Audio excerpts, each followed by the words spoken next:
Assalamualaikum dan selamat sejahtera guys. Welcome back to my channel, My Movie Story. Untuk mendapatkan kesan audio visual yang lebih menarik, anda diminta untuk menggunakan earphone sewaktu mendengar kisah seram ini.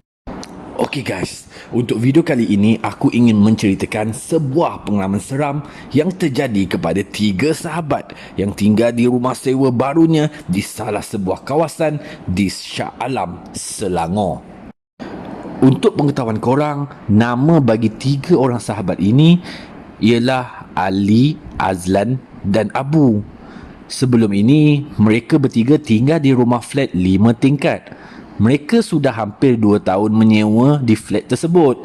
Tapi sayangnya, mereka bertiga terpaksa akur untuk berpindah apabila tuan rumah flat berkenaan meminta mereka untuk mencari rumah sewa yang lain.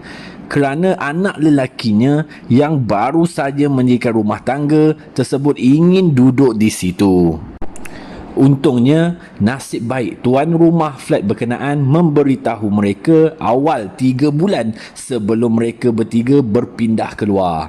Dalam masa 3 bulan tersebut, Alhamdulillah, akhirnya mereka bertiga berjaya mencari rumah sewa yang jauh lebih selesa berbanding sebelum ini.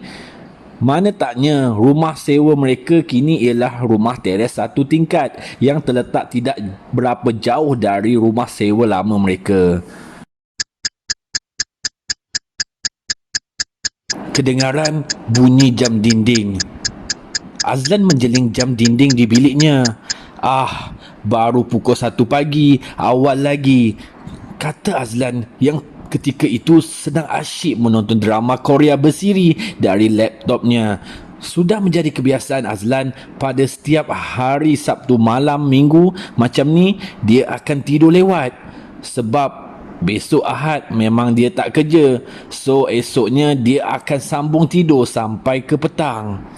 Sedang asyik menonton drama Korea kegemarannya, Azlan tersentak apabila dia terdengar satu suara seolah-olah seperti suara wanita yang sedang menangis. Azlan yang pada ketika itu sedang memakai earphone merasa keheranan apabila bunyi wanita menangis tersebut bukanlah berasal dari scene drama Korea yang sedang ditontonnya di laptopnya pada ketika itu. Dengan perlahan, Azlan menanggalkan earphone dari telinganya. Lalu Azlan yang tadinya berbaring di katilnya, kini dia bingkas bangun seolah-olah mencari dari mana asal usul suara tersebut. Lalu Azlan berkata, mana datang pula suara perempuan menangis malam-malam ni? Sebaik saja teguran Azlan tersebut, tiba-tiba suara wanita menangis berkenaan semakin lama semakin kuat kedengaran.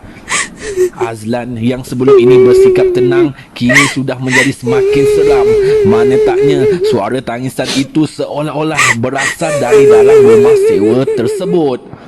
Jantung Azlan sudah berdengup semakin kencang.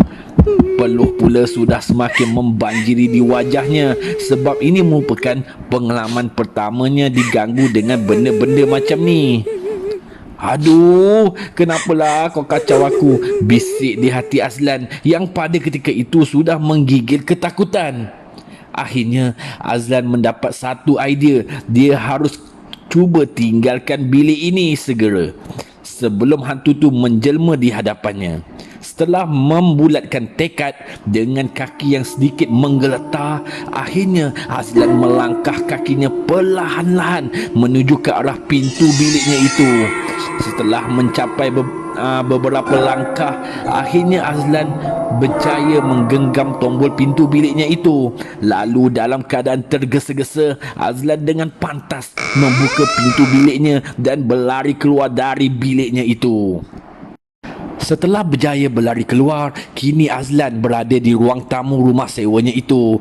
Walaupun Azlan tidak lagi berada di dalam bilik tidurnya itu, namun suara tangisan wanita tersebut masih tetap didengari Azlan. Sama macam tadi, Azlan cuba menenangkan perasaannya sendiri dengan duduk di sofa di ruang tamu tersebut. Tapi kali ini lain yang terjadi. Kerusi sofa yang sedang diduduki Azlan pada ketika itu telah bergerak ke kiri dan ke kanan dengan sendirinya. Azlan yang pada ketika itu sedang duduk di sofa tersebut terus melompat daripada sofa tersebut. Kemudian dia terus berlari ke arah bilik Ali dan Abu untuk mengejutkan kedua rakan biliknya yang lain. Tangan kanan Azlan mengetuk bilik Ali, manakala tangan kirinya mengetuk bilik Abu dalam keadaan tergesa-gesa. Ali, Abu, tolong aku buka pintu ni.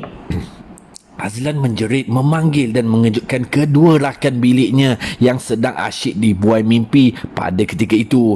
Tak berapa lama daripada itu, terbukalah kedua-dua pintu bilik Ali dan Abu dalam keadaan yang mamai dan terpinga-pinga kerana dikejutkan daripada tidur. Ali dan Abu dengan spontan bertanya serentak kepada Azlan. Ali bertanya, "Kenapa dengan kau ni, Lan? Kelang kabut semacam je. Rumah sewa ni terbakar ke?" Belum sempat Azlan menjelaskan apa-apa, Abu pula bertanya kepada Azlan, "Haalah kau ni, Lan. Dah kenapa? Kejutkan kita orang ni. Nak dekat pukul 2 pagi dah ni." Shh. Azlan menunjukkan isyarat kepada Ali dan Abu untuk diam seketika. Kemudian Azlan berbisik menghampiri Ali dan Abu. "Diam, shh. Cuba korang dengar betul-betul bunyi suara apa yang sedang berbunyi sekarang ini." Azlan cuba menguji kedua temannya itu. Adakah mereka juga dapat mendengar sama bunyi tangisan tersebut? Akhirnya, setelah berdiam diri seketika, sama-sama Ali dan Abu dapat mendengar suara tangisan wanita yang dimaksudkan oleh Azlan pada ketika itu. Setelah Ali dan Abu mulai memahami apa yang terjadi di rumah mereka pada ketika itu, mereka bertiga mulai menggeletar ketakutan. Dan spontan mereka bertiga berpegangan bahu masing-masing untuk merapatkan jarak mereka di antara satu sama lain. Kedudukan mereka bertiga ketika ini berada betul-betul di tengah-tengah ruang tamu. Itu, suara tangisan tersebut semakin lama semakin kuat, nyaring dan sungguh mendayu-dayu seolah-olah seperti makhluk tersebut ingin meminta pertolongan daripada mereka bertiga. Lalu, Ali yang ketika itu sudah membulatkan tekad ingin memberanikan diri untuk bertanya kepada pemilik suara tersebut, "Siapa kau? Kenapa ganggu rumah kami?" Abu yang mendengar pertanyaan Ali tersebut berbisik perlahan-lahan kepada Ali, "Jangan ditanya. Kalau dia muncul nanti macam mana?" Azlan juga bersetuju dengan Abu sambil Azlan berkata, "Yalah Ali, tak pasal-pasal demam kita nanti kalau beliau betul-betul muncul." Ali perlahan-lahan menjawab, Okey, aku tak tanya dah." Tiba-tiba mereka dikejutkan dengan suara jeritan keras daripada makhluk tersebut. "Kau yang ganggu rumah aku dulu. Kau yang musnahkan."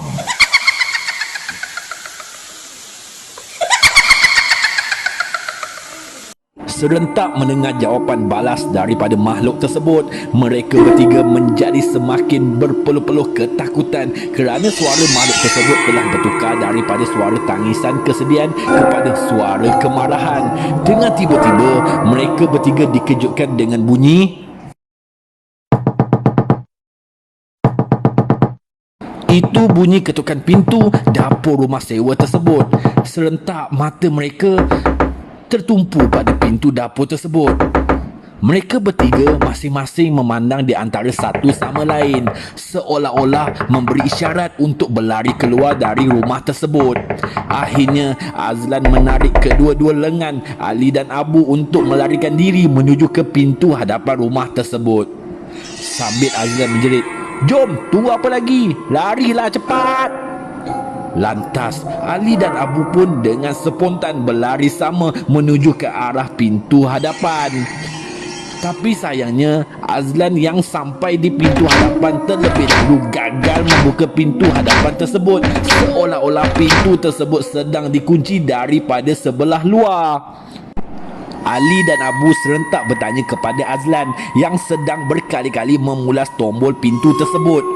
Ali berkata, "Kau buat apa ni Lan? Kenapa tak buka pintu ni lagi?" Abu cuba bertanya, "Cepat buka pintu Lan, kita kena keluar dari sini." Lalu Azlan menjawab pertanyaan kedua rakannya itu, "Aku dah cuba dah, kau tengok ni tak boleh buka juga."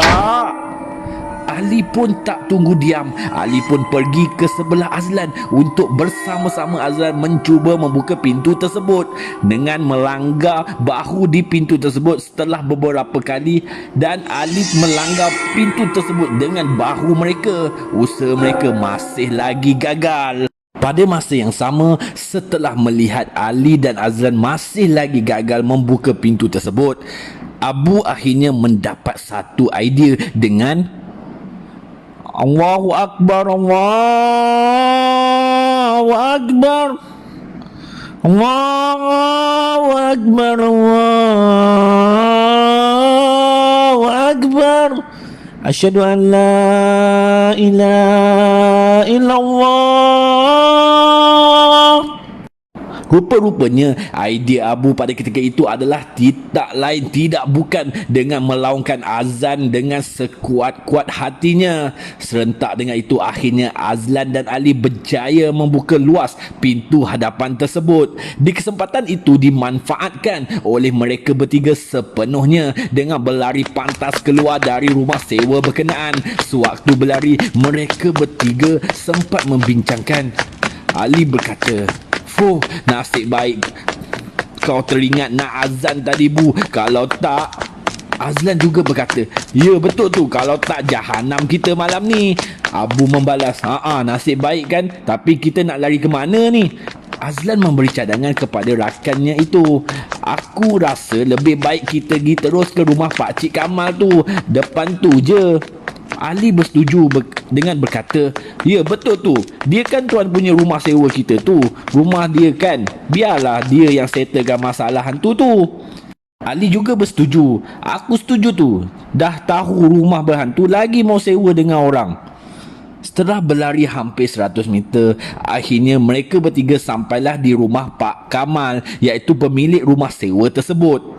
Mendengar bunyi alarm rumah ditekan oleh seseorang, Pak Kamal menjemput mereka bertiga masuk ke rumah. Pak Kamal pun bertanya kepada mereka bertiga, Ali, Abu, Azlan, kenapa berpeluh-peluh ni? Dah nak dekat pukul 3 pagi dah ni. Ada apa-apa masalah ke?" Mendengar pertanyaan Pak Kamal tersebut, lalu Azlan, Ali dan Abu pun menceritakan A sampai Z berkenaan kejadian yang menimpa mereka pada malam itu. Setelah mendengar penjelasan tersebut, barulah Pak Kamal memahami apa yang terjadi kepada mereka bertiga pada malam itu. Pak Kamal menjelaskan kejadian rumah sewa berhantu itu tak pernah pun terjadi pada penyewa-penyewa pada sebelum ini. Lalu Pak Kamal menyuruh Ali, Abu dan Azlan untuk tumpang tidur di rumahnya pada malam itu, sebab pada keesokan harinya Pak Kamal akan mengajak mereka bertiga untuk pergi semula ke rumah sewa tersebut sambil membawa seorang ustaz, iaitu rakan baik Pak Kamal sendiri. Ustaz tersebut duduk tak berapa jauh daripada rumah sewa tersebut. Alhamdulillah, pada tengah hari keesokan harinya, Ali, Abu, Azlan, Pak Kamal dan ustaz tersebut tiba di rumah sewa tersebut. Ustaz tersebut terus membacakan ayat-ayat ruqyahnya bagi membersihkan jin-jin yang menduduki rumah tersebut. Setelah selesai membaca ayat-ayat ruqyah, ustaz tersebut menjelaskan terjadinya gangguan tersebut adalah disebabkan kawasan semak samun di belakang rumah sewa tersebut telah habis ditebas oleh Ali, Abu dan Azlan. Setelah mendengar penjelasan tersebut, Azlan, Ali dan juga Abu bertanya spontan kepada ustaz tersebut, Ustaz, kenapa makhluk tu mengganggu kami disebabkan semak samun yang kami telah tebas tu? Lagipun semak tu dah tinggi sangat, sampai paras pinggang pula tu. Kami takut ada ular pula kalau dibiarkan semak tu macam tu je." Ustaz tersebut tersenyum mendengar jawapan daripada tiga sahabat tersebut. Lalu ustaz tersebut menerangkan kepada mereka dengan lebih jelas lagi. "Kamu tebas semak samun tu memang tak salah, tapi dalam banyak-banyak semak tu ada satu pokok pisang tua. Kat pokok tu lah tempat makhluk yang ganggu korang tu duduk sebenarnya. Hihihi, jangan risau. Kejap lagi Ustaz akan pindahkan makhluk tu ke tempat lain biar jauh dari sini, okey? Mendengar penjelasan daripada ustaz tersebut, barulah Ali, Abu dan Azlan mengerti alasan kenapa mereka diganggu dan maksud kata-kata daripada makhluk tersebut yang berkata, Kau yang ganggu rumah aku dulu, kau yang musnahkan.